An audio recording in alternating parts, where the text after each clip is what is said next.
On October 22nd, live on pay-per-view at the Etihad Arena in Abu Dhabi, UFC 280 will take place. And gentlemen, if I do say so myself, I think it's the card of the year. Brian Campbell, Chuck Mindenhall, the Iceman himself, Luke Thomas. This is your UFC 280 non-rooftop edition of the pregame preview. Chuck, how are you doing? Non-roofied edition, which is unique. Brian Campbell's here, so there's no, I don't know if that's true or not. But do I look like I'm wearing a Cosby sweater over here? I mean, seriously. Out of the gate hot. How many gummies in your tummy right now? None. But here's what I will say about this. I've got 2 rules for this. Number 1, real talk. Real talk. Like men do. And number 2, Chuck, I'm trying to turn over a new leaf. I will not interrupt you once today. Come on. It won't be the same if you don't. I'm pretty sure he already has. Chuck, am I wrong? UFC 280, is it the card of the year? Okay. Let me blow your minds right off the top here. To illustrate the point of how good this card is, take Petr Yan out of the equation. Right, taking it on Sean O'Malley. Okay, so take him out of the equation. This is just one guy off the main card. Now you take those other 9 fighters and the 2 top prelim guys, which is Muhammad and Sean Brady. Yep. 81 fight unbeaten streak. That is all those fighters combined. This is that would also include Chookagian and Manon Fiorot. And yes. So factoring them. So you just take away just the one guy, and it's an 81 fight unbeaten streak, 79-0-1. Wow. The only guys who had, it's Muhammad had the Leon Edwards no contest, and O'Malley had the last one was a no contest. Everything else. So this is a thundering herd of momentum going at each other. This is unique in ways that we've never seen, where all the momentums, guys on 7-fight, 8-fight win streaks are going at each other. This isn't one of those things where you're getting brand names who they kind of brush off and they throw in there like, hey, still got it, that type of thing. These are legit guys and women at the very top of their game. And when you think about that, man, it kind of blows your mind. I don't know if I've ever seen a card this stacked from that perspective before. And the guy even the guy Yan, if you just take away that he's fighting the guy on there who beat him, Sterling, if you take him out, if you kind of put him back in, he has 11 fights winning streak besides the Sterling losses. Right, which by the way was a close competitive fight that some people think you won anyway. But that kind of blew my mind because I was like, I kept looking at these matchups and I'm like, God, that guy, this person lost forever, that person lost forever. So you had to look at that eventually, and all of them, except for Dillashaw, who's on the 1-fight thing, but he still has won his last fight. But if you put all those others, they're all big winning streaks. Here's how big this card is. My wife's coworker, this is true, is flying to Abu Dhabi, not for a week, just to go to this fight. Kidding? They got tickets. Dude, that is awesome. And then they're flying back the next day. And I asked my wife, I'm like, are they hardcore fans? She's like, I mean, they're definitely UFC fans, but I think this is the only UFC event that they've ever gone to. Wow. And especially where I come from, where people aren't not a lot of fight fans exactly. I couldn't believe when I heard that. Now, BC, here's the other side of that equation, as you well know, 81 fights or so in terms of the win streak, but not anyone on the card who's a big-time proven pay-per-view draw. Which this happens once in a while, where essentially this feels like the hardcore fight fan special card. I mean, there's not only 6 legitimate fights on this card. At least more than 6, but yeah. So, I mean, so we're talking about, we're not just putting one name up there and then a crappy undercard. We're giving you fights that matter, title fights that are integral to the title picture. This feels like if you're a hardcore fan, which nobody in our audience deems me as one of those, unfortunately. I do. Bitch. I know you are. That's not true. That's not fair. You by are. the way, been hard on yourself. 2 drink minimum during the show, right? They fed me some high noons, some dad seltzers, all right? But I will say this, this is, you put up with all that other bullshit for a card like this. Thank you, UFC matchmakers. I am so fired up because we could do a whole pregame preview on 4 of these fights separate. Each one could get their own episode. Yeah. It's that good. Tell me I'm right. I think you're right. It took a while gotta to love get this. me here. Oh, God. I'm so matchup-wise, style-wise, everything these people are about. I mean, this is hard. This is crazy. It would take... listen, I not only have a jaundiced liver, I have a jaundiced outlook on life. and even someone like me looks at this card and goes, holy shit, this thing is amazing. Yeah. You could get rid of half the fights on the card and it would still be pretty good, although obviously the totality of it is great. All right, so let's start with that main event. Now, we technically have no UFC lightweight champion. I know everyone kind of sort of considers... Khabib's still the lineal champion, let's be fair. We sort of consider Charles Oliveira to be the guy, but he's technically not, so this is for the vacant title. Nevertheless, Oliveira Islam-Makhachev. Islam-Makhachev going to be obviously in a place where he's going to get a lot of support from, I think, a lot of the Muslim fans that are going to be around. So he'll probably have something of a relative home court advantage. Nevertheless, when you think about this matchup, what's the most important way to frame it?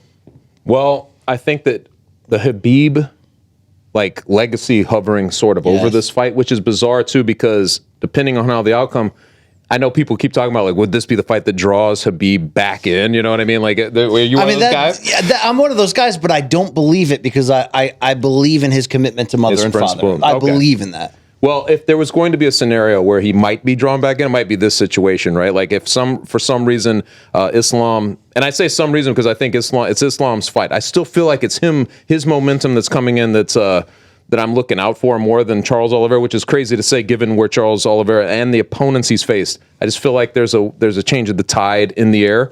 But Khabib playing over this is actually part of the subtext. I don't know what it would really mean, but there's a possibility that this could draw him out. If anything was going to, it would be Charles Oliveira beating his guy, right? Okay, but it would have to be nasty. It'd have to be a knockout. And it'd basically be Rocky IV. All over again with Rocky should have thrown in the towel, and now he's got Apollo on his arm, and nobody wants this to happen to Islam. I think your promise went kaput in about 5 seconds. Just want to point that out. I got that Eve song in my head ever since you dropped that line, I knew you'd right? be there.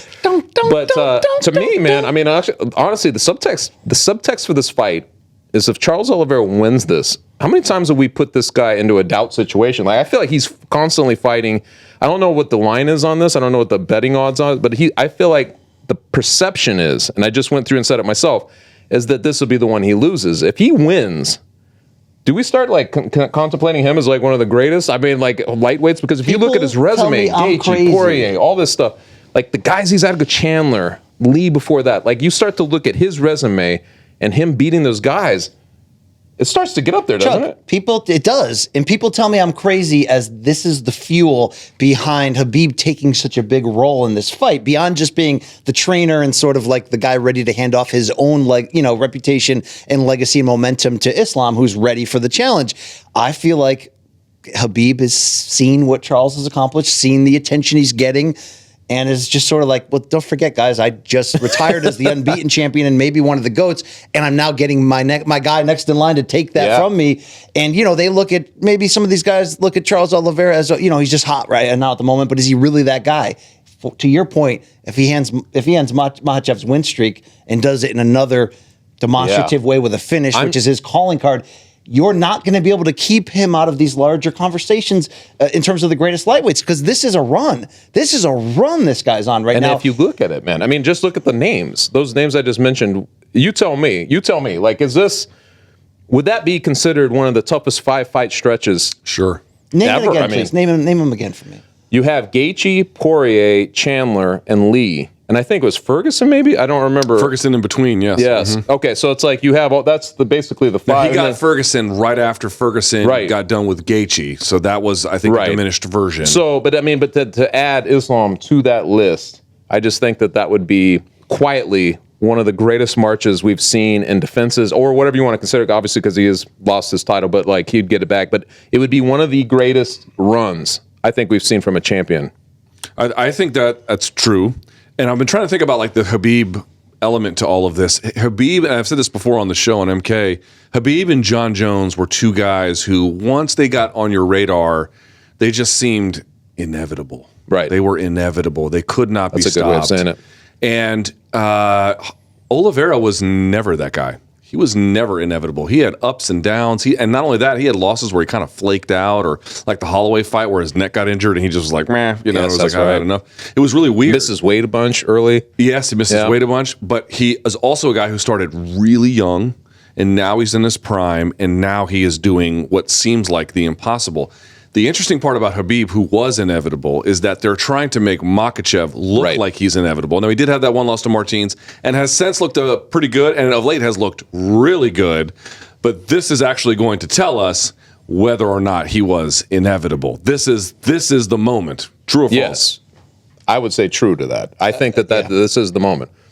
Would you put that 5-fight win streak? Because I sometimes like to do weird stuff like this to fill time on podcasts. But like, which rock band had the greatest 5-album stretch in history? And look, it was the Rolling Stones from Beggar's Banquet through Goat's Head Soup. That was a certain amount of certainty. He doesn't in Cannibal the Corpse. UFC, would you now, if Charles does this, would you now put this up with what I've always thought was the best stretch anyone's had, and that's John Jones from beating Shogun Rua through Machida, Rampage. I mean, that stretch of just destruction. I would put it above that only because those guys that you're mentioning, I always felt like that was the twilight of the idols a little bit. The guys who they were kind of left over from a lot of wars, and that. You mean all those Hall of Famers in a row? The Hall of Famers, yes, but it was like in part because they were Hall of Famers already. You know what I mean? Like they were already doing Rampage, and those guys that have already been there.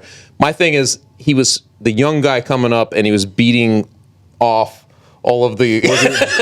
Was he beating him off, Chuck? As soon as I was going to say that, I was like, I can't. But then I had to. But just beating him. Yeah, but I think that maybe you. But he was basically taking care of the guys who were.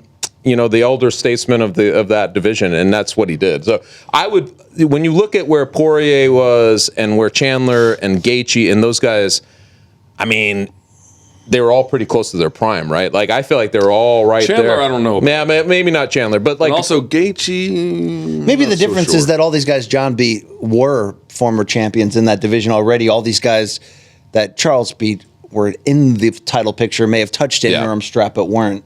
You can argue, but it's just it's impressive either way. On the flip side, though, as much as this could be for Charles, this would be a pretty seamless handoff in the Khabib side of it, as like dominated everybody and walked away, handing the baton to somebody who's dominated everybody.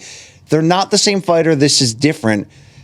But are we prepared for a future at lightweight in which Islam-Makhachev just keeps winning? Is that in play? Does he have that same dominance potential? I don't think anyone holds this title for too long. Yeah, even him. I mean, also on this card, we'll get to it later, Mateusz Gamrot, who had a fucking dog fight with Arman Tsarukyan, but he came out better about it. He's going to take on Beneil Dariush. He's not that far around. You have Tsarukyan there. You have Damir Ismagulov, who's fighting Tsarukyan coming up. Like, dude, the next generation is about to start beating the door down here. Brad Riddell, he's had some ups and downs. Oh, he's obviously a good striker. But you get the idea. Like, I just don't...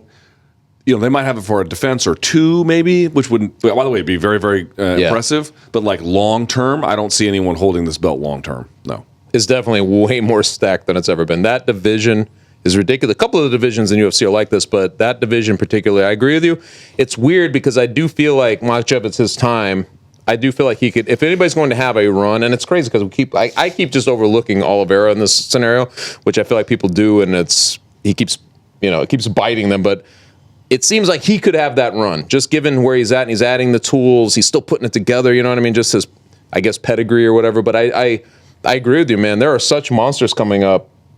So it's like, I don't know. I don't think that he can do that. Chuck, because look, Oliveira's on an insane streak, but it's not like every chapter of this streak has been an automatic. He puts himself in grave danger to score the highlight reel finishes. He was that close to being stopped by Chandler, it seemed.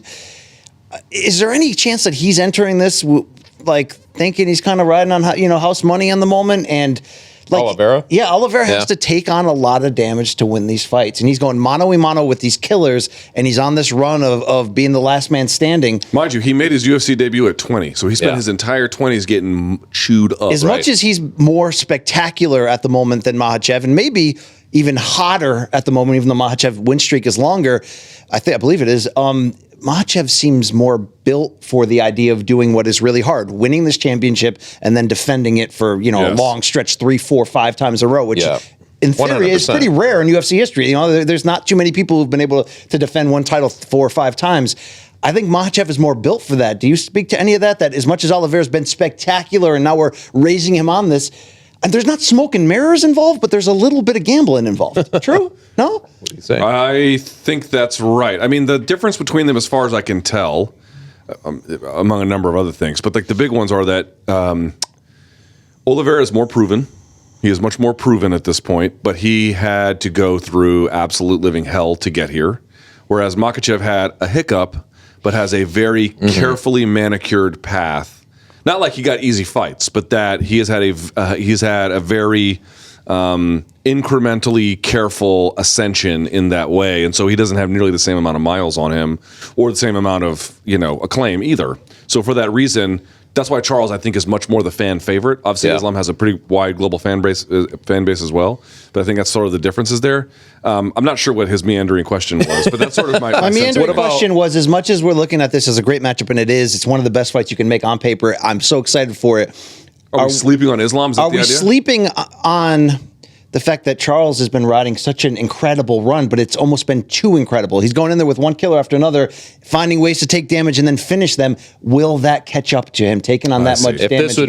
I think this would be the fight if that's the case, because I also feel like Islam is very good at taking you out of your fight, out of your comfort zones and things like that. Like, he makes it his fight.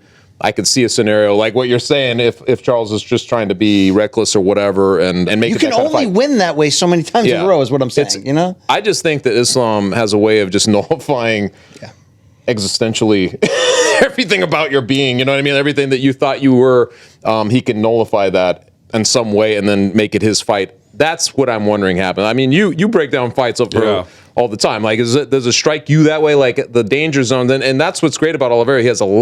He presents a lot of danger. But if anybody's going to sort of take the fangs away, you know what I mean? It would be a guy like Islam. Yeah, so like there's a lot of differences, for example, between Khabib and Islam in their games. There's a lot of things that are similar too, obviously. But one of the big differences is that Khabib put a pace on you. He was trying to hurry up a little bit. Islam takes his time. Like, Islam is very much ready to hold position. I think that loss to Martins really, I'm not saying it did a number on him, but it really affected his strategic judgment. And so now it's not like he plays it safe. Like, he gets in there and he gets busy with it, but he doesn't have the same kind of, for better or for worse, doesn't have the same urgency that Khabib does. But on the good side, the bad side is it's not as necessarily as fun. On the good side, although he got through Dan Hooker like it was nothing, but on the good side for him is that it keeps him out of making trouble. And a guy like Oliveira is like, fuck it, trouble. I know. And then I'll just extricate myself from here, or I'll just find a way to win in the scramble, and more often than not, of late, certainly that has been true. So there's a real kind of difference in terms of what their calculations are strategically between them. Why hasn't, honestly, like, we're talking about Charles throwing cautions to the wind and still winning dramatically, winning in these explosive ways. Why hasn't he translated? Is it simply because of the language barrier? Does he not have charisma? I think that his ascendancy was something of a surprise. I do believe that. That is true. Because he beat Kevin Lee. You were like, damn, he beat Kevin Lee. True. And then each one of them has been sort of like that. Like, holy fuck. And so now it's like, oh my God, like, what has happened? So there's partly that. Language barrier probably doesn't help. But we're talking about a guy who's the all-time leader in UFC submissions, who, by the way, dropped Justin Gaethje, dropped Michael Chandler. I don't know if he dropped Poirier. Poirier stood in there. He sat on Poirier and covered his mouth for a full round and just took his gas tank away from him. It's been insane. He sure did. He goes right into the mouth of danger. And for a guy who's been beat up as much as he has, that even that is unusual. You just don't see guys that kind of. He's not shot worn in the sense that it shows on his body. But if you just, I went through his record the other day. I was actually watching some of his fights on Fight Pass. And I was going through some of his losses at 45. Dude, they were fucking brutal, some of those. Like the Paul Felder loss. That was at 155. But still, Felder hammered him through the fucking floor with his elbows. And yet he comes back and fights with all of this acceptance of it. It's just, what is he, 32? 32 years old? 32. But dozen years already in the UFC. Made his UFC debut at 20, which means his decline is almost certainly going to happen long before other ones. Are we not talking enough that, like, he should definitely make weight this time? Are you really have any concerns about that? Well, he does have a history of it. Let's be fair. He does have a history at 145, and the last one, you and I would both agree, that was. I think that they mismanaged the process a little bit. Miscalibration of the scale. Yeah, but there should have been better contact between camp and commission about that, and also through the promotion. I just don't think they're going to have those issues this time. I'd be always possible. I would be surprised, right? I'm not really expecting Abu Dhabi. I feel like they'll just put it on 155. Yeah, just say fuck it and make it. Chuck, Luke and I have debated this in the past. How ready do you think if Islam-Makhachev wins this championship and gets that rub from being the next Khabib? Heck, it's Khabib's boy, right? Are we looking at a star? Not just a guy that can win and hold the title. Are we looking at a future star? Because Khabib became an accidental pay-per-view brand in a way, right? We didn't expect that out of him. It helped that he fought Conor in a crazy build, but... That's a tough one. I don't know. There's this... huge like moment in time where like a lot of Eastern European and Dagestani and those guys are all over these weight divisions and they're all kind of running it. I'm not sure, honestly. Like, what do you? I mean, you tell me what you guys think. Like, I'm not sure he has that it factor in the way that translates beyond just his performance. And like you said, he does take his time. He is a little bit more like, you know, he's more of a GSP player that way. Like he's going to do that. I don't know if he's going to transcend in the way that they want him. I think the fan base, to an extent, wants him to be like, oh, we lost Khabib. Replace him for us. And that's impossible. And you can't. Can we give from Khabib personality credit for and from talent, you can't do that. Khabib's cheeky funny. Khabib's got like Khabib's fucking hilarious. Yeah, like he's got one-liners. He's intense. If you trash talk him, he's intense in general. Brother, you are fat. I mean, he's almost been like Daniel. Him and DC have this bit that has almost softened him, but like coming up in the build to 205 when he felt he was getting screwed out of the chance to fight Alvarez for the title. As someone whose parent had English as a second language, that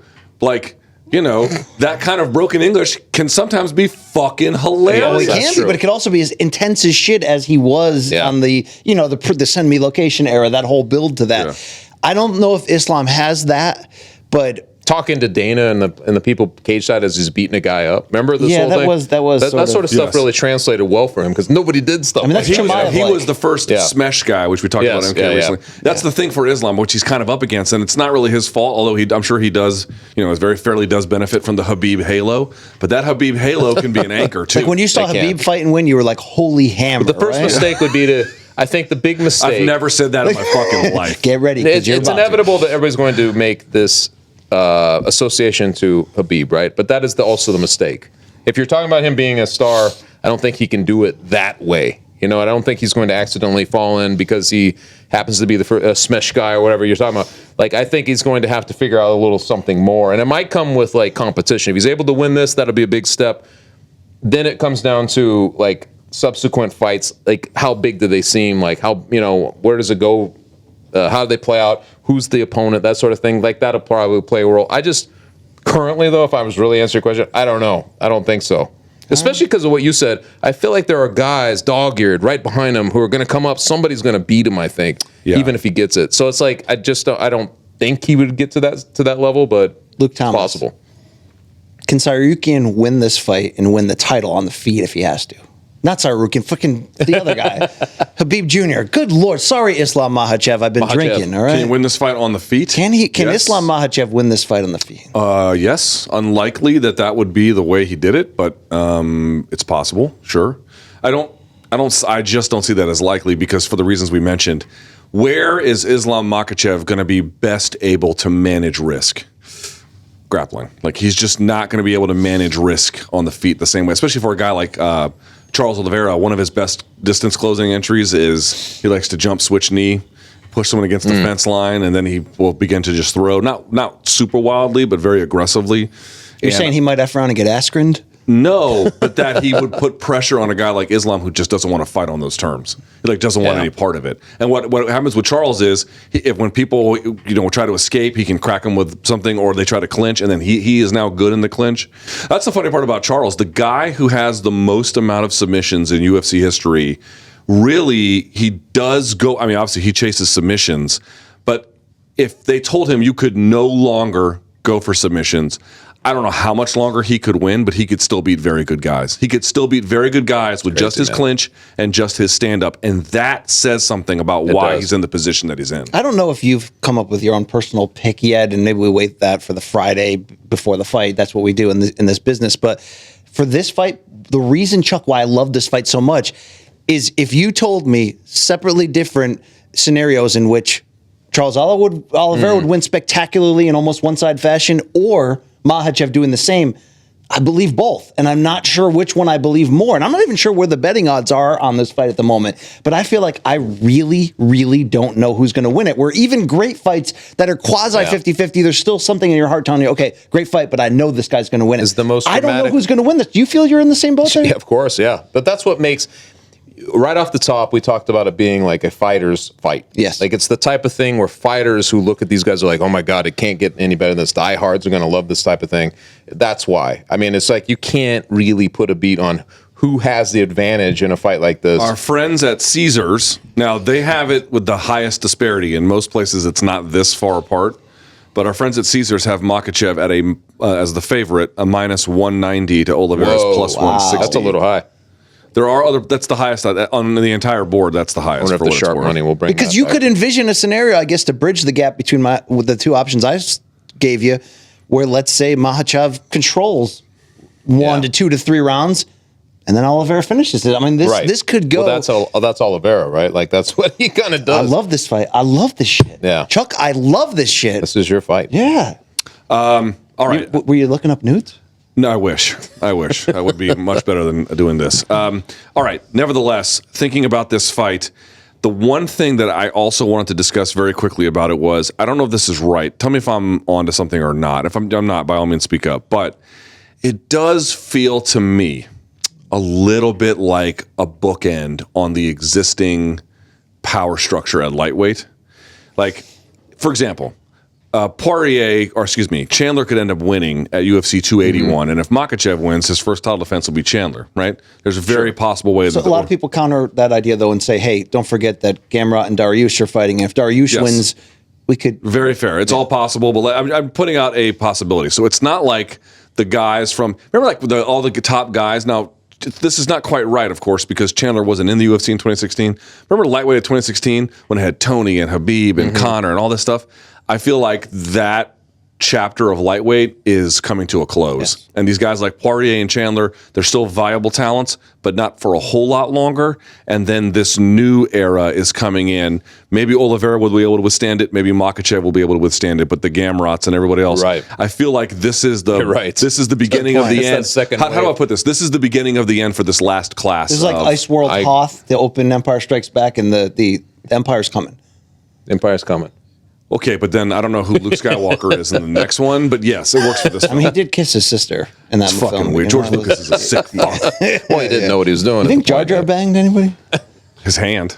All right.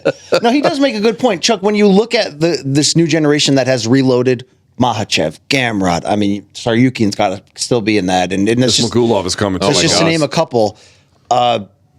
He's right. We are in good hands for the future. Is Oliveira as well? So what you're really asking is Oliveira going to be the bridge to that new? Yeah. Or is this the end of that era? Because Tony Conor not coming through that door anymore. You know, Gaethje's going in the wrong direction. Even if Conor comes back, and somehow it all comes back to Conor, but it's most likely based on just the way he looks and whatever else, it's going to be 170, and who the fuck knows what that's going to be against. I just feel like that class. You know, the graduating class of whatever that was, they're almost done. Well, see, they're almost done. You were asking about John Jones. I feel like that's the parallel. John Jones, when he came in, right, like it felt like there was a changing of the guard. All the old names that were basically still there, he was going to get through them. But there weren't a lot of guys with John Jones. The big difference is we're talking about the depth of that division and so many killers, whereas John Jones was just the guy. He was going to knock off those guys, and it felt like he would have a long run because there was really nobody you could project would beat him. You know what I mean?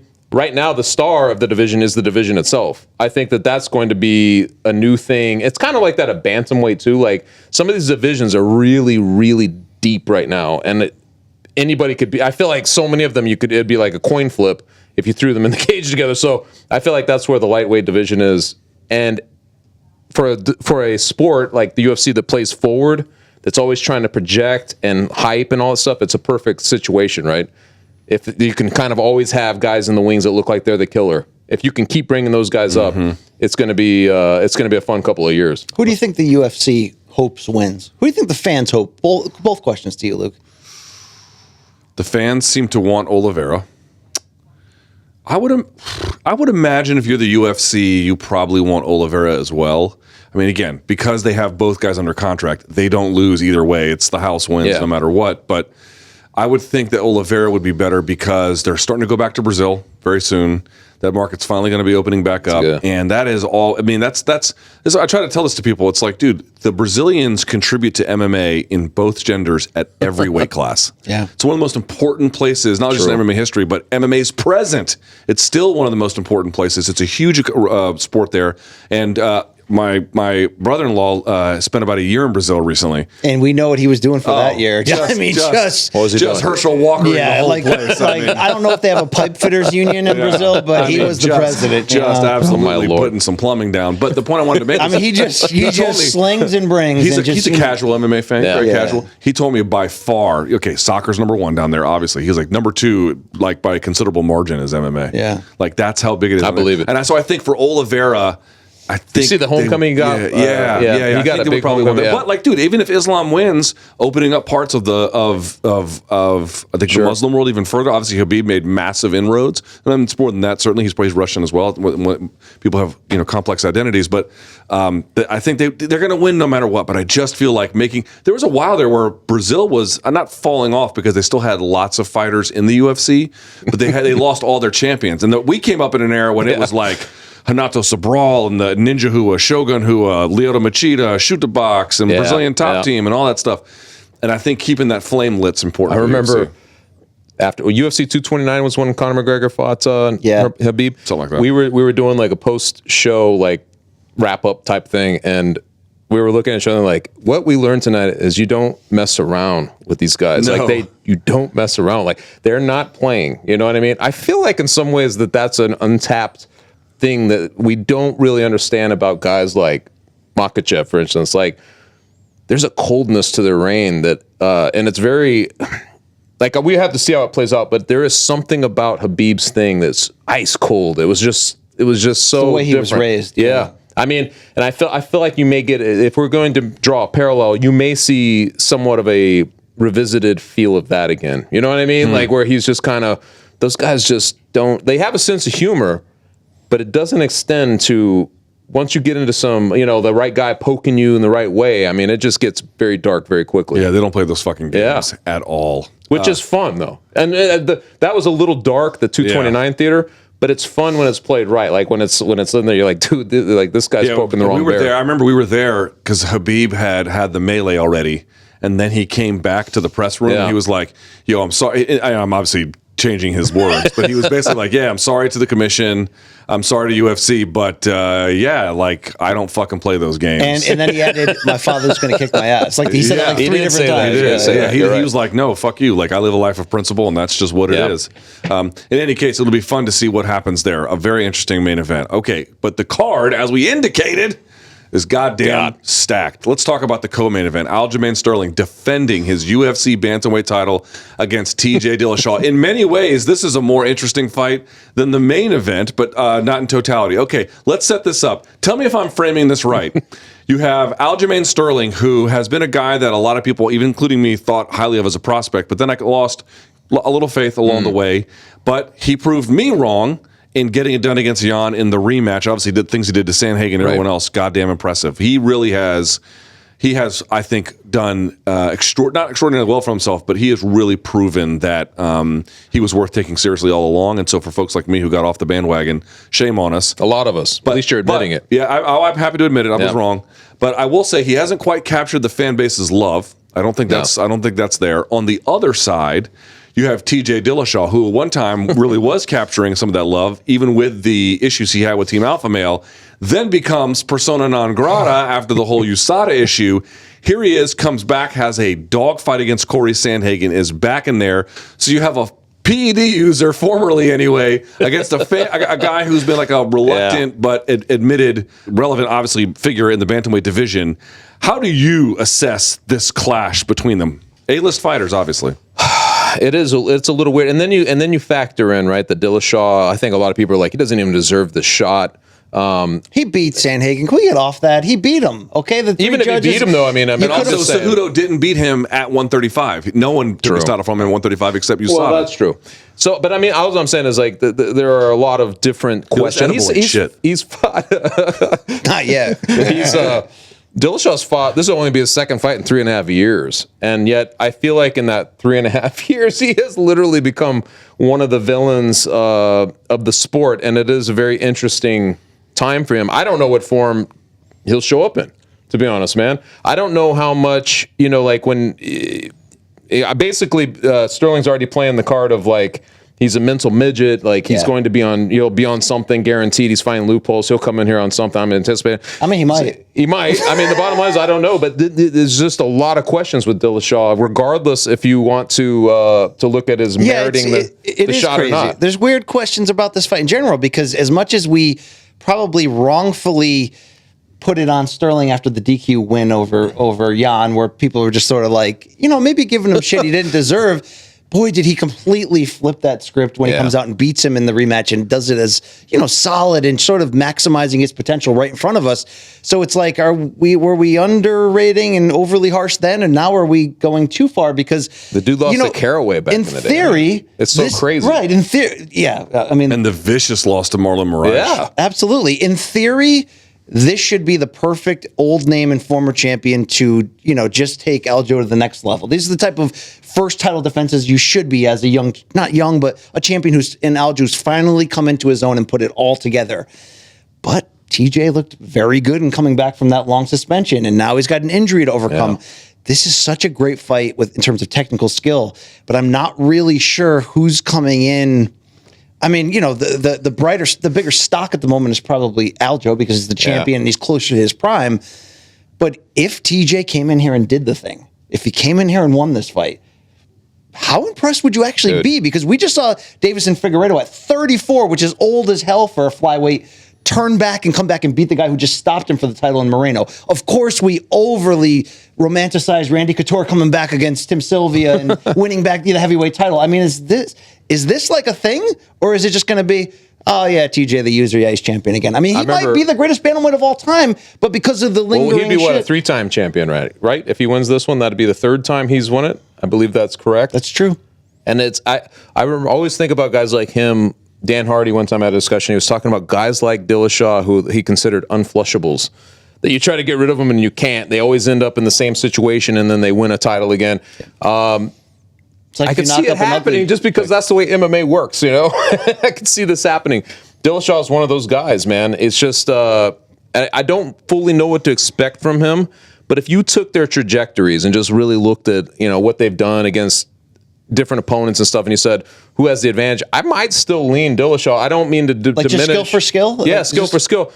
I don't mean to diminish Sterling, but you're right. I think that you get off on a certain foot. It's just like Charles Oliveira, because you saw him lose early to certain guys that he would beat now. Obviously, you saw that with Sterling in big moments too. And I don't know. I feel like this is still a proving ground for him. He's still got to go in there and sort of prove something. Even though he did that with Yan, I still feel like he's in that position. Like he's got to show a little more, and then maybe you start to take him a little more. I don't know. That's how it feels to me. Would you agree that TJ, at least considering the layoff, showed championship grit and mettle to figure out a way against Corey Sandhagen in a very close fight? I rewatched that to fight just the other day. Figure out a way to win it.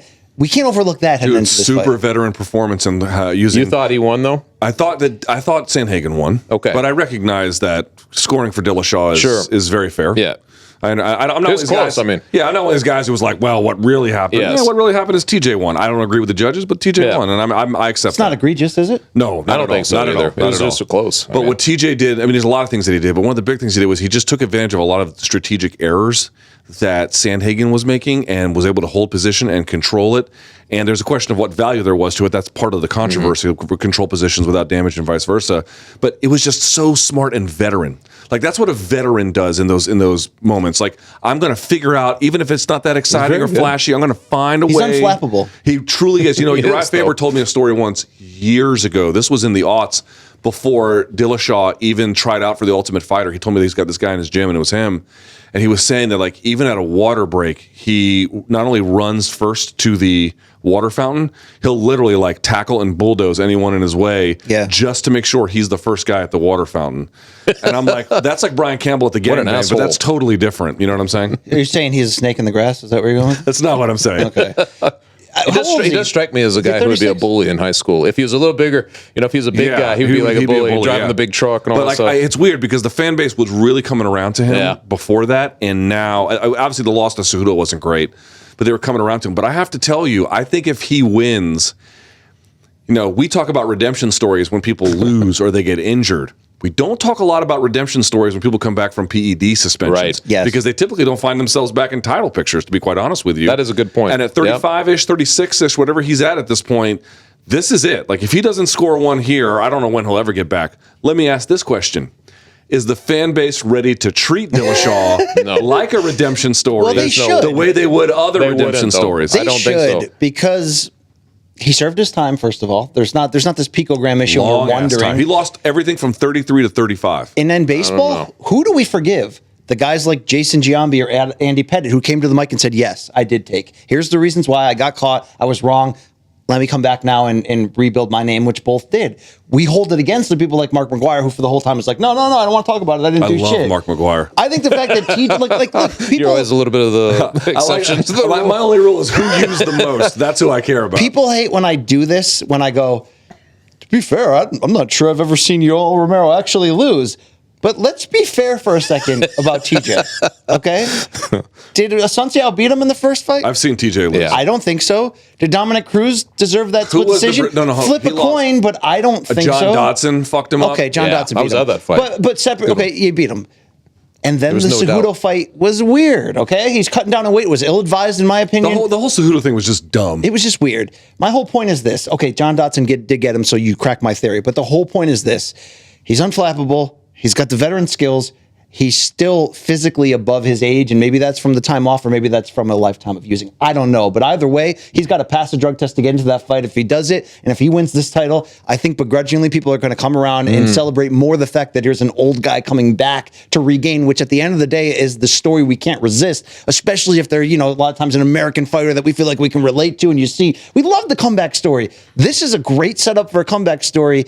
And I think a lot of us, because of the PEDs or because we thought Sanhagen should have won, are like, nah, fuck TJ. No, fuck you. TJ's coming on. And if he wins this shit, I'm sorry, Dominic Cruz, but the greatest bantamweight of all time is TJ fucking Dillashaw. Okay, I don't get that. I don't get that roll sense, that up man. tight and just eat that shit? I don't get that sense. Honestly, I think that if he wins, so it come down to there's multiple factors, but how does he use the microphone? Like you just said, guys who admit it or whatever, they want to talk, they're trying to win back fans. They might be able to do that. I just don't get that sense from him, that he even knows how to do that. To be honest, I just don't feel like he's that guy. I don't think he has been to this point ready to be, to make himself vulnerable in that way to the public. But I have a feeling that if he wins, he might let all that weight off. I hope so. Because look at Chael. Chael can any stain on Chael's life record. But Chael's he's able to just rub it out. Chael is the exception that proves the rule. I mean, any issues in his life, he just rubs it out. Any issues in it, just rub it like you at the bus stop. Like you at the bus stop. Yes, sir. Wow. But what I was going to say about TJ is there is a way for him to win. Let's say it's authoritative, whatever that means. And then, he breaks down in tears at the post-fight presser and he says, I took a shortcut and it cost me and I never thought I was back there, but I earned this one. I earned this one the right way. I earned this one the hard way. And this one means the most. Do I think the fan base would embrace that? I fucking absolutely think the fan base would embrace that. He won't do that. Okay, if he doesn't do it, then forget it. I don't know that. I would be surprised if he does this. He strikes me as Pete Rose stubborn. He is. You But know if he's calculated enough, like he's a guy who's like, You ever seen Pete "Fuck you" Rose to at the MGM or the Mandalay signing it's autographs at that sad. sports store? Sad. It's the That's the saddest shit on MGM earth. brand that he's at. Well, that's TJ Dillashaw in about 50 years. All right, but if TJ is savvy enough, a fake face turn would be the best move if he wins. And no, seriously, like the same bit. Okay, but if TJ wins, let's just stay on this card for a second.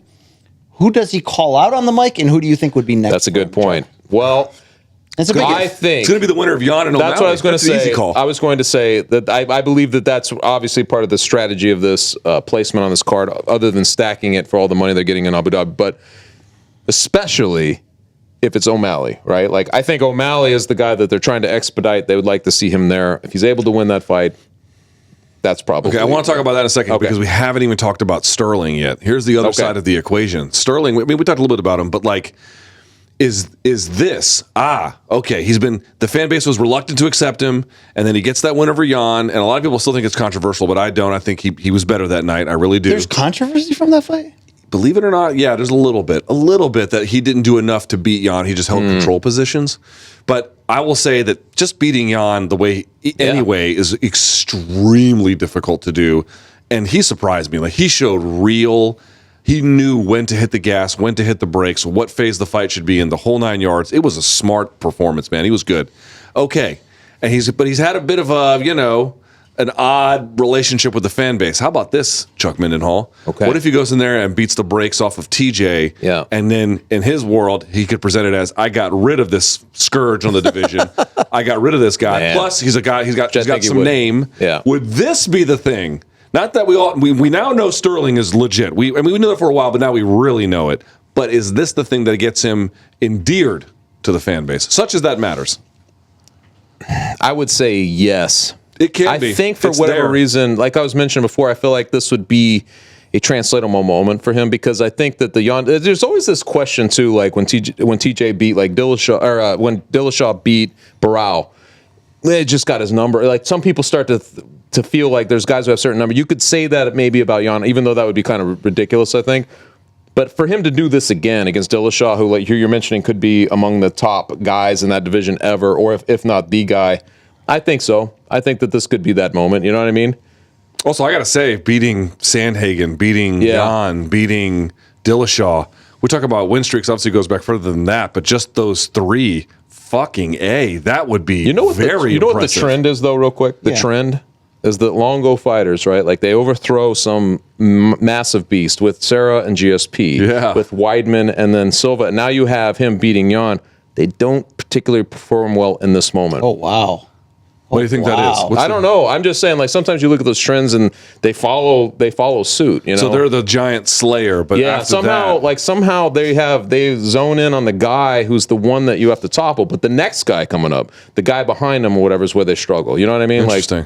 But we'll see if that plays out. I'm just saying that has been the trend. Yeah, Aljo would get incredible respect. Is he favorite? I think he should be the betting favorite. I believe so. Well, while you're asking that, the correct answer that you guys should have said is what TJ should do if he wins is then call out Henry Cejudo and say, get the we've fuck got outta unfinished business. You want to come back in? Because isn't that a better fight for TJ on paper than the others? Yeah. Seriously, Luke, isn't that a better fight for older TJ? To run back, Cejudo has been out for a while. Try to avenge that. Sterling is a minus 170 favorite. Dillashaw plus 145. I think that's about right. Yeah, that's about right. That's a better move for TJ. But this is I more. could see that, by the way. I could see that call out. I really could. Either way, whoever wins is going to have to fight some killers in a row. It always sounds like I'm back on Henry Cejudo. I am actually glad he's back. I really like him. But everyone's like, yo, when's Cejudo going to fight in This one of those Ngannou? Anthony Smith things, like he's starting to get pissed off. has. No. I really like Henry Cejudo. I'm very glad Luke he's has back. fighters he likes a lot and fighters he hates a lot. No, but they're like, and you don't, motherfucker. I love them all. Don't sit up here and be some kind of fucking fraud. I know you. He loves the please. entire women's strawweight division. You kidding? I love a lot of fighters. To be very fair with some you. more than others. Yeah. What I was going to say was, I forgot what the fuck we were talking about, but for a guy like Cejudo. Well, yeah. So here's the thing with Cejudo. It's like, dude, I'm very happy he's back. I'm very happy he's back. But everyone's like wondering when he's going to fight John Jones and shit. Like, when's he going to fight Ronda Rousey? Can we talk about Henry in realistic matchmaking? He needs to fight a number one contender before he fights anybody for a title. And I know he was the champion, but his last one was Dominic Cruz. Come on, let's be serious here for a second. Like, he's got to fight someone else. So they're going to make him fight Merab, is what you're saying. Maybe more. That'd be a great fight. That'd be a great fight. Something like that would be fine. And all he has to do is win one in my mind. That would Just be a win great one. fight. Just win one. That's it. After that, off to the races. You can go have a title shot. All right. What would for Aljo, who has finally earned our respect, rightfully so, for beating Yan cleanly and doing it the way I thought he did, the hard way. If he beats Dillashaw here, are we talking about one of the top 4 or 5 pound for pound fighters in the world right now? Ooh, boy, that's a great question. Because it's You have Volk, Usman, Izzy. Yeah. I took John off my list of inactivity, but then you've got sort of a second tier beyond that. Those are the guys that are in contention right now for the best. I don't know if this. You include like Valentina and. I'll tell you what. If he goes in there, I do it separately by gender. Okay. If he goes in there and handles TJ, you might have to. If he goes in there and carefully beats him, maybe not. Okay. I think it would depend on the level of dominance over your contemporaries is part of that measurement, right? Yeah. I mean, it's informal, but it's still part of it. And TJ's still pound for pound emeritus to a certain degree, despite the drug test, right? He's sort of think so. He's not there anymore, but when he comes back, you give him that respect. Also, the time off, which one of you mentioned it was weird. On the one hand, he lost 2 years of his career, prime earning years too, by the way.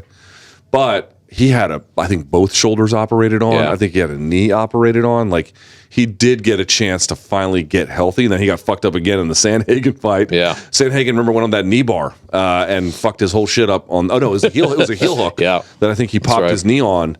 And so, I think he had to get that fixed. But this is it for TJ Dillashaw.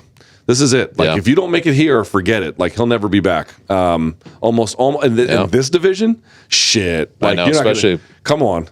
Sorry, you're going to say? No, I was going to say especially in this division because you have legit like 4 or 5 guys who are just waiting there. You know what I mean? Like, I agree with you. I think that he would probably fall off at his age and all the things you mentioned. I wasn't even considering, honestly, like some of the injuries and stuff like that. He's a dog. He's one of those guys who's like, well, you were mentioning the water line and all that stuff. He's that competitor. I think he's that guy. Yeah.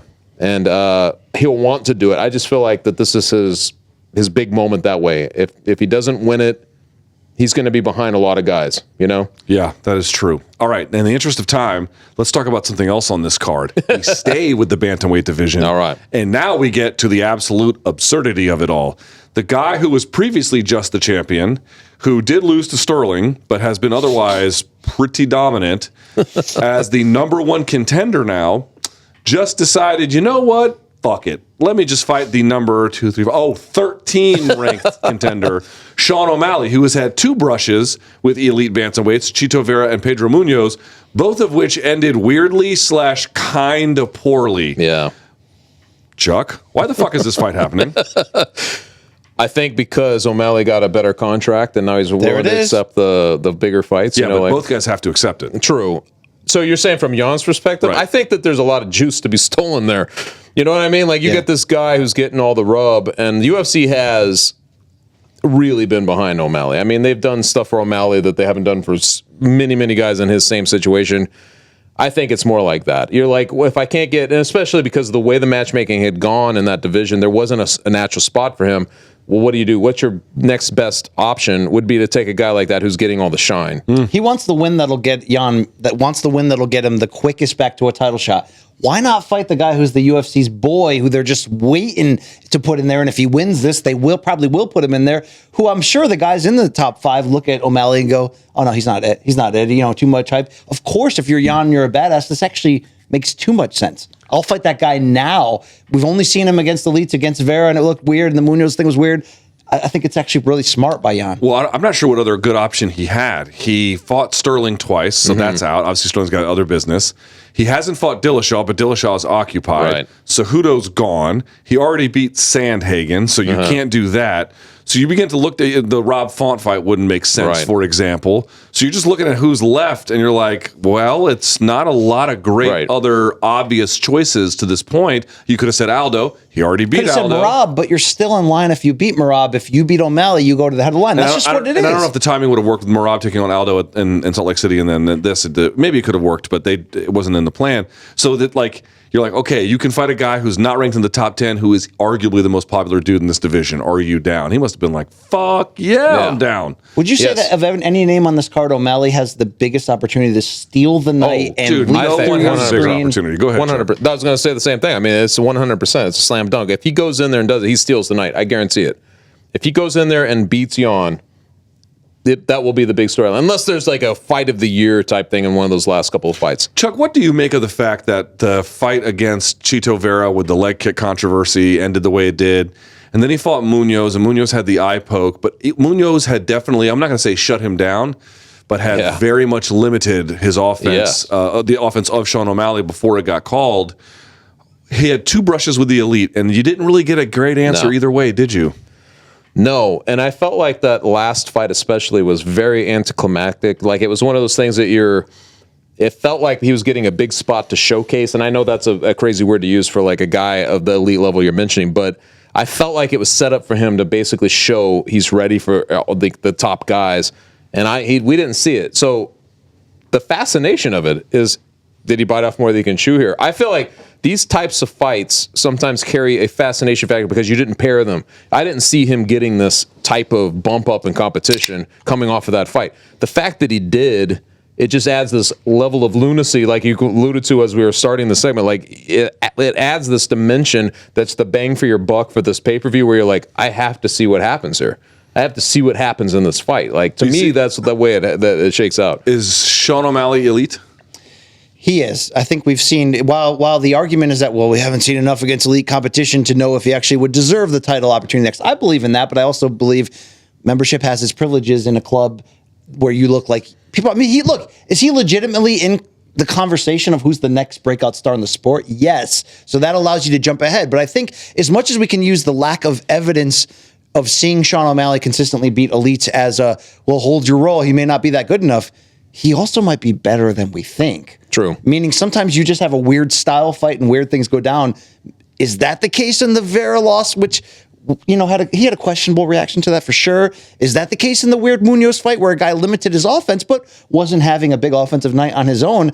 I think there's just as much a setup to where we can be sleeping on O'Malley, and as great as Yan. Look, Yan is the toughest non-title fight you can arguably make in this entire sport. I mean, Petr Yan is the shit. He's absolutely just a gangster and really solid across the board, which made that DQ loss surprising, just as surprising it was to see Aljo come over the top. But I don't want people to sleep on, as much as you're right saying, I'm not really sure if O'Malley's that guy. He may overly impress you by just coming out because of that. And look, it's hard to gauge a guy when he's beating competition that he should, and that's who he's been fighting. But what gets you over is to beat the guy that you shouldn't be able to beat. I feel like that's where he's at. Like there's something already about it, like in the lead up, where he's just kind of dismissing Yan, like he's, you know what I mean, like playing it up. His coach told Submission Radio, Tim Welch, who's a good coach, but he told them, he was careful about like it could go this way, it could go this way. So he's introducing possibilities. But one of the possibilities he introduced as like not remote was that Sean could go in there and, to his point, make him look stupid. And I was like, fairly remote to me. That would be a star making moment, like, if he does this. Like who goes in there and this would be Garbrandt and Cruz or something like that. Who goes in there and dummies Yan? I do agree. The counter to what I just said should be, show me evidence of somebody having done that to Yan, despite having just seen him lost out. You're right. I mean, maybe Magomedov is the only one who. Yeah, but that was a long time ago. And by the way, Yan got his revenge for that. Boy, did he! But so look, I mean, as much as I'm saying, look, don't sleep on O'Malley against your better instincts because he could just leap through our screen. What is the real freaking path to victory here? Because there's no hole in Yan's game unless you can get him to DQ you. So there is one thing he's up against that someone was asking me about. Someone asked me the other day. They're like, could it happen where, like, Sean O'Malley Aldo's Yan, like, Yan comes out crazy and then Sean just hits him with the one-hitter quitter, and it's like, well, MMA's crazy, but unlikely. And the reason why that's unlikely, at least in the first round, which would make it the Conor Aldo situation, but the point I wanted to make was Yan has been fighting a lot of 5-round fights and has been typically used to punting on the first round. He may not throw a punch until the first 2 minutes have expired. Yeah. True. He goes up there and all he does is look, well, folks, this is a 3-round fight. You can't be punting rounds that much.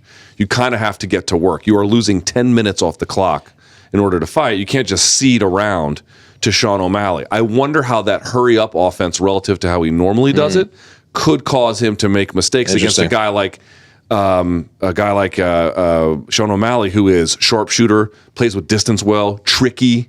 It's hard for me to believe that Yan is just going to get hit clean. You're saying we're destined for a 3-round fight that one guy wins and it doesn't really give us answers? Are you saying we're destined for that? I think either Sean is just going to have his number, or I think Yan is going to weather something of a slight early storm to overall break him down and be commanding. Right, Yan does fight nasty, right? He fights with a chip on his shoulder. But he doesn't fight like a dumbass, though. No, he doesn't. So do you look at him trying to repeat what Cheeto did and say, okay, I see the weakness in this kid. He's a bitch when he fights hurt. He doesn't fight, whatever you want to frame it. Yeah. Do you think he goes after the legs of O'Malley? I think he goes after the leg kicks for sure, but I also think he's going to make him wrestle. I think he's going to make him tired. I think he's going to make him wrestle. And even if you can't hold him down, just to get the blood pumping in there, where, like, who was it? Alistair Overeem beating Bader Hari the other day. He was like, when Bader's at his very best, he's very difficult. But if you can get him to slow down just a little bit, all that little bit is all you need, and the whole thing changes. And I think if you can get Sean O'Malley, when Sean's doing this shit and he's sticking and going, he's hard to hurt, he's hard to touch, and he can fucking floor you. But if you can bring that down just a little bit, and he becomes much more, any fighter would, but he becomes much more manageable. Against what was his name, Mutino, whatever the guy with the Chris Mutino. Well, I mean, but he's doing guys like that. The difference between Mutino and Yan. That's what I'm trying to say, though. It's like we see it, Francis Ngannou. We see him doing that against guys like that. I just haven't really seen him in that comfort zone against the elites yet either. So it's kind of, that's what I'm saying. It could be an eye-opening moment if he's able to do that. Also, we should give praise to Yan for one thing. Yes, O'Malley's taken on a very difficult challenge, and that's great.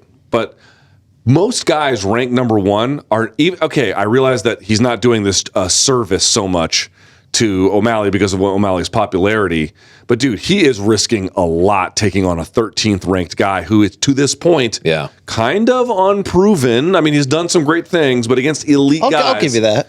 So for Yan to do that, Yan is risking. I know he has a lot to gain. Well, he wants the reward. So can we talk about that reward? He's risking a shitload. Chuck, if Petr Yan does beat O'Malley, and he doesn't have to sun him, let's say it's a close-ish 3-round fight and it's a disputed decision, but he wins. Does he need then in the main event, in the co-main event, a certain result to happen to get in line for the title shot? Does he need Dillashaw to win? I think so. I think Dillashaw would have to win in that scenario. Really? Because I don't know. I mean, in one way you could say, well, Aljo beat him twice, but he didn't. I just don't really think the UFC wants that fight again. To be honest, like I don't think that they would want it again this soon. I agree with that. Yeah, it just wasn't like it didn't move the needle really. No, I mean, right, even though it was a fun fight to imagine in our minds, I mean, it just didn't seem to move the needle enough. I just don't think they'd want it. When somebody becomes a new champion, and those types of guys, do you know what they love to do? When somebody becomes a new champion, especially when that person is young and you can build upon them, you want to then sub in a proven name, which is why you said, hey, if Makhachev wins in the main event, it could be Chandler next. It could be if he wins, right? Could be. I wonder though if Sterling wins, then, and if Yan also wins, then what are we doing next in the title picture? Fuck. I don't know. I guess you're going to see. Because Sterling's teammate is Merab Dvalishvili, and as much as I think they would potentially be willing to put it aside, so soon would they be willing to put aside the brother? You would have to get more clarity from Sandhagen and Chito Vera, but even then, if Sandhagen wins, that would still be a rematch. Now, you could sell that a little bit more. Could Chito get bumped up because the other guys have fought each other? It's possible. Yeah. It's possible. Chito versus Aljo would be badass just as much as Petr Yan versus TJ Dillashaw would be badass. Okay, on the other side, though, one permutation we haven't gotten is Yan versus Dillashaw at any point. And if Yan wins and Dillashaw wins, that'd be huge. Also, if O'Malley wins, he overturns the apple cart completely. And then I think here's the thing. If he wins, he's getting a title shot next, right? If you beat Petr Yan, he's the number one contender. It'd be promotional malpractice. So then guys like Sandhagen and Chito would be like, what the fuck? But they would, even though Chito has the win over him, he would get left behind. Look, you could argue he wouldn't deserve it, but promotion-wise, that's why you're putting him in this fight now to set up that next one. That's what you're doing. That's what you're doing. So let's and you can make the argument that beating Yan is automatic to get it anyway. You know, just like I asked you, look, how big could Islam Makhachev as a star actually be if he gets the Khabib rub, which he's in position to get if he wins? How big is O'Malley? Because look, nobody's Conor, nobody's Brock, nobody's Ronda, but how big of a star could Sean O'Malley actually be? I think so too. Be big. Yeah. Could he sell $500 to $750K on pay-per-view? Like if he can keep a hot streak going, I think he could. Okay, but which audience has he grabbed? The crossover casual fan, 18 to 24 to 36. Like seriously, like who is he? Is he? He pulls in. He reminds me a little bit of Gervonta Davis. He's got a little bit of that going, where he hasn't quite fought the very, very best, but he's got a crazy, exciting style. He pulls in a younger demo. I feel like weird tattoos. He knocks weird people tattoos, out. Weird colors, weird way of dressing.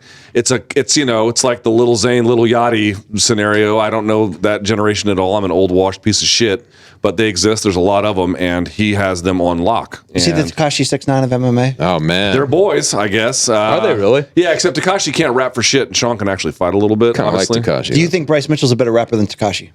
No. I think you're a better rapper than Tekashi. No. Well, I was a former factory shipping and receiving manager, so I can rap that shit. It's like, got to shout it, though. You got to shout it What out. are you doing? Yeah, we haven't done enough daddy janky reggaeton in this show. But the truth is, he's very good.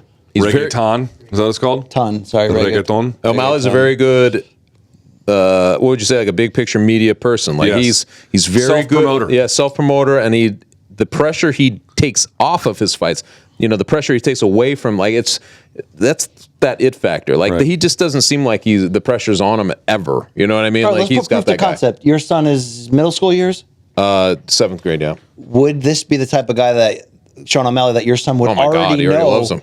Separate He already loves him. He separate from my dad covers MMA. Is this somebody who came into his life through YouTube or something like that? He has definitely seen a lot more of his content than most of the other guys. Yeah, I mean, he knows exactly who he is. Like, he sees a lot of O'Malley content. So yes, he's obviously tapping into the younger demographic. Yeah, no doubt about it. All right, Yeah. He's taking your kids. He's taking everything you work for. He's everything. Yeah.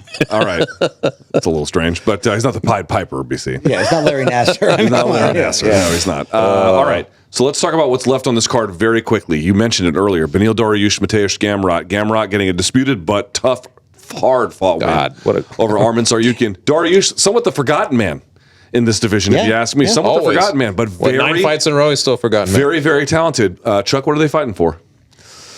I feel like... Respect, Chuck. Respect. Well, partly that's true, actually. Yeah. I feel like if it's Gamrot, it could be like, kind of the quick expedition right into some kind of title talk. But I think Dariush, it's one of those things, right? Like, he's trying to make his case undeniable. You know what I mean? And he's on this card. I feel like that's where it's at. And I don't know how you could deny him, to be honest. Like, at this point, how could you deny him? If he gets... Because here's the problem. Dariush might win, but you ain't going to beat Mateusz Gamrot easily, and you're going to have to eke out a victory over this fucking guy. And that's a good point. If Chandler goes in there... by the way, Poirier can... Either one. If either guy goes in there and puts the other guy's lights out, they have bigger names, and they would have a more exciting style. I'm sorry, but that's going to win out. Whether or not it should, it will. Yeah. I feel like... I don't know. I feel like the Gamrot thing is always like one of those, when you see this kind of matchmaking, you're always like... I always think, like, for the guy like Dariush, it's like, they just don't want him to be in a title fight. They want this other guy, like they're putting him against this guy who should or maybe will beat him. You know what I mean? Like, it's one of those types of situations. Does he feel like the welterweight Bilal Muhammad? Like, it almost feels like, or the lightweight Bilal Muhammad, almost like that. Like, he's in the title picture, but people forget to use his name a lot when talking about it. Not quite, because you could have made an argument that like a few years ago, maybe this wasn't true about Dariush, but it's definitely true now. Dude, he fights balls out. His fight with Jakar Close was insanity. It was complete insanity. So you can't say he's not exciting. The thing is, he's just got a real aw shucks Sam Alvey thing. Only, like, unlike Sam, he's like real good. I'm not trying to be mean. He's a high-rated fighter with gray hair. Sam's still catching strays. I'm not trying to beat him up. I'm just trying to say. Benny Dariush has like legit gray hair for being a UFC title contender. Like, you should be supporting him. I mean, but he gets out there and he's like, the most important thing right now, guys, is that I love Jesus. And I'm always like, mute. Not a lot of people, even with that. I did that. Hold on. I actually don't even mean that. I did that just to piss him off. Just to disparage us fine believers. Thank you, Luke. I actually don't even mean it. But I do think, in all seriousness, I was joking there, but in all seriousness, he does have an aw shucks thing that doesn't make him in any way hateable. No forget Jesus. But it doesn't elevate him. He's not even getting like the diehard pining push, for like some guys who have been there for a while. I remember John Fitch way back in the day. Guys like that, they at some point they tip over and people are like, you can't deny him. You gotta give him the shot. I feel like it's there, but I don't feel like people are pining for him to be in a title shot. The John Fitch path to victory, it's long. And here's the other problem with it. Not only is it long and difficult, you only get one. Once you get the title shot on the John Fitch path, they ain't giving you another one. That's just how it goes. All right, guys, we're short on time. All right. Any quick thoughts about Caitlin Chookagian taking on Manon Fiorot? Manon Fiorot, another one of these French fighters, is going to, I think, really show that market has some depth in combat sports. They can't keep Chookagian away from the title picture because she tends to lose when she steps up to the very highest level, but it's pretty damn consistent across the board against anyone who's B- in this division. And now they re-signed her at a point on a win streak where there was some question whether they would, because does she have the style exciting enough? We've already seen her against the champion, and she got dominated. Do you feel like she's been brought back to kind of just be that elite gatekeeper to prove whether who's next in line is ready? Because she's one of the definitions of a gatekeeper at this point, because they don't really want her. And that's disrespectful to her. It's disrespectful for somebody that good. Also, here's the problem. She's Rich Franklin. She's better than just about everyone else in that division. But the difference between her and Shevchenko is enormous. So it's like, what are you supposed to do? Although I will say, Fiorot has a good chance here. Okay, is Fiorot building toward somebody that they can legitimately build behind, because the path to Valentina is so short, because it's never been a deep division, that beating Chookagian, who is always seemingly ranked number one, to be fair, that might be enough. Would that be enough? Yes, it would be. It would be. I mean, we there's obviously Alexa Grasso in the mix, and we'll see what happens. They would do that fight in France, wouldn't they? They would. They might. They would. The French market. They certainly might. Motherfuckers, I know they will. Before we go, because I'm going to turn back into a pumpkin here in just a few minutes. Is it that? All right. Is it that? Yeah. We've been on over for an hour. Yeah. Okay. We've been going.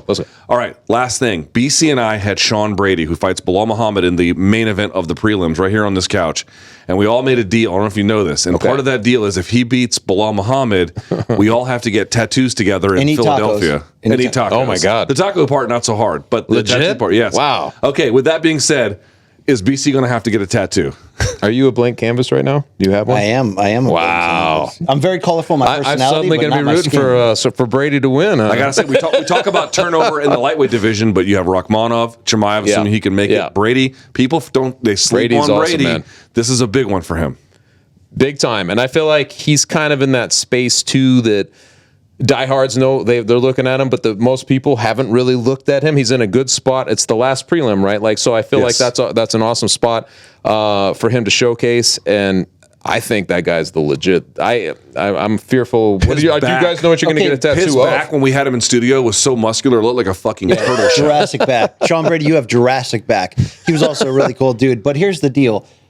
Is Bilal's takedown defense enough to make this a moot? Bilal's going to have Khabib Nurmagomedov in his corner. That's an untalked about storyline. Yeah, By the way, as a Palestinian guy who comes out to, he's got one of the best walkout songs in all of MMA, My Blood is Palestinian, which is just incredible. And that whole crowd is going to be on his side. Remember that name. Big time. Big time. I don't think any of that's Sean gonna Brady matter. is going into the mouth of the lion here, big time on this one. Yeah, this is like Rocky in Moscow and against Drago. Here's the thing. I've been so wrong about Bilal Muhammad. I really am just trying to reserve judgment because early in his career, he was kind of up and down-ish, and more up than down, certainly. But, he had a couple of hiccups along the way where I was like, I'm not so sure where we're going to get here.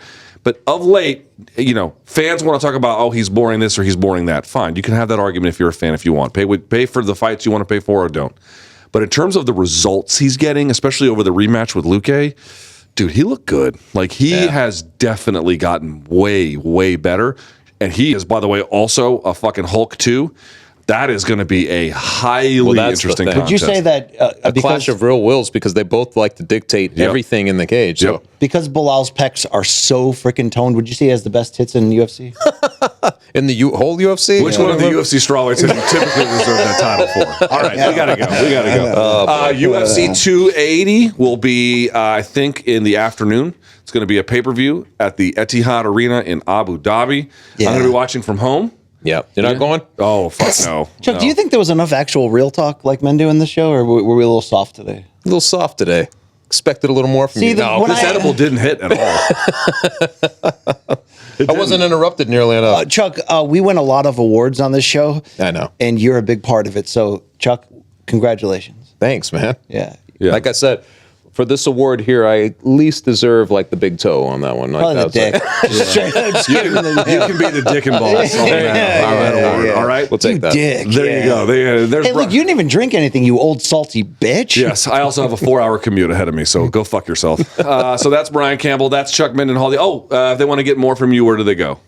Twitter at Chuck Mindenhall, I think is my handle, and themyth.com. If you want to buy this hat, yes, you can. Boston Scally in the house. So you gifted Luke with his own Chuck Mindenhall Boston I was pretty happy with that. He's looking good. Will he actually wear it, Chuck? I will. I will. No, I've seen him wear those before. Yes, I've worn them before. I really like that one. So it's not Look, you do have like a Italian man bag aside. When and Pink Panther pants aside, when you go for it in a specific style lane, you have a tendency to pull it off. I appreciate that, Brian, but you can still go fuck yourself. Yeah. All right. That's us. There's your UFC 280 morning combat pregame preview. Yes, because what are we doing here? I get paid to do this because I'm an idiot. Pregame preview. Enjoy yourselves. Enjoy the fights. We'll catch y'all next time. Hey, Sean Brady. All right. You want to put the needle in my skin? There it is. It's on you, bro. Virginal canvas right here. Remember that name. It's about. This is your time. Are you coming on? Because this is permanent. Oh, God. This is permanent. Oh, God. This skin's untouched. It's pasty, bro. You want to add some color on this, All right, bitch? can we fucking end this thing? Can we fucking end this? Bye. That's it. Bye.